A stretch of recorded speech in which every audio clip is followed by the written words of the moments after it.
ምዕራፍ 19 ጲላጦስም ኢየሱስን ወስዶ አስገረፈው። ወታደሮችም የእሾህ አክሊል ጎንጉነው በራሱ ላይ አደረጉ፣ ሐምራዊ ልብስም አለበሱት። እየተመላለሱም የአይሁድ ንጉሥ ሆይ ሰላም ለአንተ ይሁን እያሉ በጥፊ ይመቱት ነበር። ጲላጦስም እንደገና ወደ ውጭ ወጥቶ እንግዲህ ወደ እናንተ ያወጣሁት ለክስ የሚያደርስ ወንጀል እንዳላገኘሁበት እንድታውቁ ነው አላቸው። ኢየሱስ የእሾህ አክሊል ደፍቶ ሐምራዊ ልብስም ለብሶ ወጣ። ጲላጦስም እነሆ ሰውየው አላቸው። የካህናት አለቆችና ሎሌዎቻቸውም ባዩት ጊዜ ስቀለው ስቀለው እያሉ ጮኹ። ጲላጦስ ግን እናንተ ወስዳችሁ ስቀሉት፣ በእኔ በኩል ለክስ የሚያደርስ ወንጀል አላገኘሁበትም አላቸው። አይሁድም እኛ ሕግ አለን፣ ራሱን የእግዚአብሔር ልጅ ስላደረገ በሕጋችን መሠረት መሞት አለበት አሉ። ጲላጦስ ይህን ሲሰማ የባሰውኑ ፈራ። ወደ ግቢው ተመልሶ ኢየሱስን ከየት ነው የመጣኸው በማለት ጠየቀው። ኢየሱስ ግን ምንም አልመለሰለትም። ጲላጦስም አታናገረኝምን? ልፈታህ ወይም ልሰቅል ሥልጣን እንዳለኝ አታውቅም አለው። ኢየሱስም ከላይ ባይሰጥህ ኖሮ በእኔ ላይ ሥልጣን ባልኖረህ ነበር። ስለዚህ ለአንተ አሳልፎ የሰጠኝ ሰው የባሰ ኃጢአት አለበት አለው። ከዚያ በኋላ ጲላጦስ ኢየሱስን ሊፈታው ፈለገ። አይሁድ ግን ይህን ሰው ብትፈታው የቄሳር ወዳጅ አይደለህም፣ ራሱን ንጉሥ የሚያደርግ የቄሳር ተቃዋሚ ነው በማለት ጩኸታቸውን ቀጠሉ። ጲላጦስም ይህን ሲሰማ ኢየሱስን ወደ ውጭ አወጣው። የድንጋይ ንጣፍ በተባለ በአረማይክ ቋንቋ ገበታ ብለው በሚጠሩት ስፍራ በፍርድ ወንበር ላይ ተቀመጠ። ቀኑ የፋሲካ በዓል መዘጋጃ፣ ጊዜውም ከቀኑ 6 ሰዓት ያህል ነበር። ጲላጦስም አይሁድን እነሆ ንጉሣችሁ አላቸው። እነርሱ ግን አስወግደው አስወግደው ስቀለው እያሉ ጮኹ። ጲላጦስም ንጉሣችሁን ልስቀለውን አለ። የካህናት አለቆችም ከቄሳር በቀር ሌላ ንጉሥ የለንም ብለው መለሱለት። በመጨረሻም ጲላጦስ እንዲሰቅሉት አሳልፎ ሰጣቸው። ወታደሮቹም ኢየሱስን ይዘው ወሰዱት።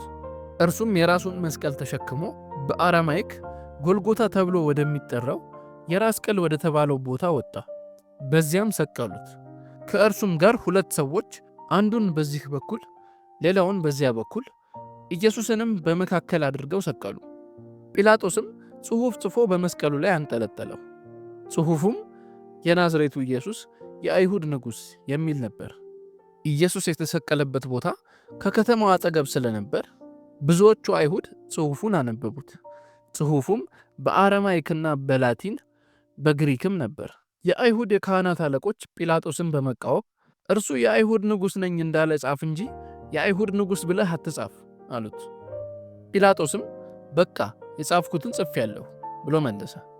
ወታደሮቹ ኢየሱስን ከሰቀሉ በኋላ እጀ ጠባቡ ሲቀር ልብሱን ወስደው ለእያንዳንዱ አንዳንድ እንዲዳረስ ለ4 ተከፋፈሉት። እጀ ጠባቡም ከላይ እስከታች አንድ ወጥ ሆኖ ያለ ስፌት የተሠራ ነበር። ስለዚህ ዕጣ ተጣጥለን ለሚደርሰው ይድረስ እንጂ አንቅደደው ተባባሉ። ይህም የሆነው ልብሴን ተከፋፈሉት፣ በእጀ ጠባቤም ላይ ዕጣ ተጣጣሉ የሚለው የመጽሐፍ ቃል እንዲፈጸም ነው። ወታደሮቹ ያደረጉትም ይህንኑ ነው። በኢየሱስ መስቀል አጠገብ እናቱና የእናቱ እህት እንዲሁም የቀሌዮጳ ሚስት ማርያምና መግደላዊት ማርያም ቆመው ነበር።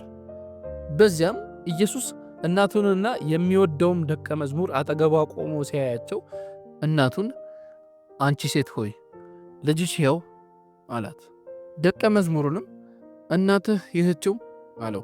ከዚያን ጊዜ ጀምሮ ይህ ደቀ መዝሙር ወደ ቤቱ ወሰዳት። ከዚያም ኢየሱስ ሁሉ ነገር እንደተፈጸመ አውቆ የመጽሐፍ ቃል እንዲፈጸም ተጠማሁ አለ። በዚያም የሆመጠጠ ወይን የሞላበት ዕቃ ተቀምጦ ነበር። እነርሱም ሰፍነግ በወይን ጠጅ ነክረው በኢሶጵ ዘንግ ወደ አፉ አቀረቡለት። ኢየሱስም ሆምጣጤውን ከተቀበለ በኋላ ተፈጸመ አለ። ራሱን አዘንብሎ መንፈሱን አሳልፎ ሰጠ።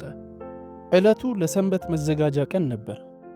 አይሁድ የተሰቀሉት ሰዎች ሬሳ በሰንበት ቀን በመስቀል ላይ እንዳይውል ስለፈለጉና ያም የተለየ ሰንበት ስለነበር የተሰቀሉት ሰዎች ጭናቸው ተሰብሮ በድናቸው እንዲወርድ ጲላጦስን ለመኑት። ስለዚህም ወታደሮቹ መጥተው ከክርስቶስ ጋር ተሰቅሎ የነበረውን የመጀመሪያውን ሰው ጭን ሰበሩ፣ ደግሞም የሌላውን ጭን ሰበሩ። ወደ ኢየሱስ በመጡ ጊዜ ግን ሞቶ ስላገኙት ጭኖቹን አልሰበሩም። ነገር ግን ከወታደሮቹ አንዱ የኢየሱስን ጎን በጦር ወጋው። ወዲያውም ደምና ውሃ ፈሰሰ። ይህን ያየው ሰው ምስክርነቱን ሰጥቷል።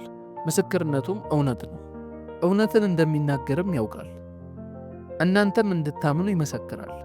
ይህም የሆነው መጽሐፍ ከአጥንቱ አንድም አይሰበርም ያለው እንዲፈጸም ሌላውን መጽሐፍ የወጉትም ያዩታል ስለሚል ነው። ከዚህ በኋላ የአርማትያሱ ዮሴፍ የኢየሱስን በድን ለመውሰድ ጲላጦስን ለመነው። ዮሴፍም አይሁድን ስለፈራ በስውር የኢየሱስ ደቀ መዝሙር ነበረ። እርሱም ጲላጦስን ካስፈቀደ በኋላ መጥቶ በድኑን ወሰደ። ከዚህ ቀደም ሲል በሌሊት ወደ ኢየሱስ መጥቶ የነበረው ኒቆዲሞስ 100 ሊትራ ያህል የሚመዝን የከርቤና የእሬት ቅልቅል ይዞ መጣ። እነርሱም የኢየሱስን በድን ወስደው እንደ አይሁድ አገናነዝ ልማድ ከሽቱ ጋር ከተልባ እግር በተሰራ ጨርቅ ከፈኑት። ኢየሱስ የተሰቀለበት ቦታም የአትክልት ስፍራ ነበር። በአትክልቱም ስፍራ ማንም ያልተቀበረበት አዲስ መቃብር ነበረ። ዕለቱ ለአይሁድ የሰንበት መዘጋጃ ቀን ስለነበርና መቃብሩም ቅርብ ስለሆነ ኢየሱስን በዚያ ቀበሩት።